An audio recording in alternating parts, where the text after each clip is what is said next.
की महिला थी सुनंदा मार्क्स, वो बाबा की अनन्य भक्ति थी।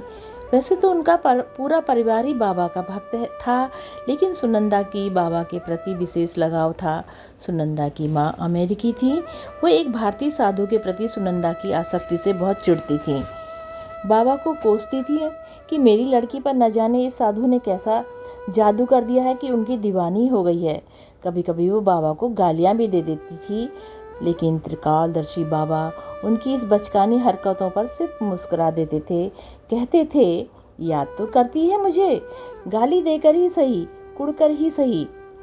एक बार सुनंदा की माँ विदेश यात्रा पर निकली। अन्य स्थानों पर घूमते घामते वो डेनमार्क पहुंची। उनके सारे पैसे खत्म हो गए और वो बीमार पड़ गईं। एक दिन अपने होटल के कमरे में वो इतनी कमज़ोर हो गईं कि होटल मैनेजर के पास जाकर सहायता की याचना भी नहीं कर सकीं। कॉल बेल बजाकर बेरे को भी नहीं बुला सकती थीं। इस तरह वो बेहोश सी हो गई थीं। उन्हें लगा कि वो अब नहीं बच पाएंगी। प्रलाप करने लगी, ये सुनंदा के बाबा, कहाँ हो तुम?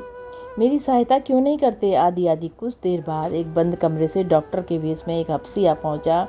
उसने उसे इंजेक्शन लगाया, दवा दी। इससे उसे आराम हुआ और वो सो गई। उस महिला को उस समय इतना भी होश नहीं था कि वो डॉक्टर के बारे में कुछ पूछ सके, जान सके कि वो कहाँ से आया है, उसे किसने भेजा है, और यह कि वो बंद दरवाजे से भीतर कैसे आया, आदि आदि। बाबा तो ऐसी लीलाएं करते समय भक्त के मन बुद्धि को अपने पास कैद कर लेते हैं। सुबह सूर्योदय से पूर्व वो डॉक्टर फिर से आ गया और बोला, मेरी कार बाहर खड़ी है, आप चलिए, आपको हवाई अड्डे तक छोड़ दूं। उसका जहाज़ कुछ देर बाद न्यूयॉर्क को रवाना हो जाएगा।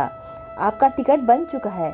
फिर उसने उस महिला का सामान पैक किया और गाड़ी में बैठकर हवाई अड्डे की तरफ चल पड़ा। वो महिला वास्तव में इतनी सम्मोहित थी कि वो फिर पूछना भूल गई कि आपको कैसे पता कि मैं न्यूयॉर्क ही जाना चाहती हूँ, होटल का हिसाब किसने चुकाया, आदि आदि। वो सब पूछना भूल गई। हवाई अड्डे पर पहुंचकर उस व्यक्ति ने महिला को विमान का टिकट पकड़ाया, फिर जाकर अपनी कार में बैठा और चला गया।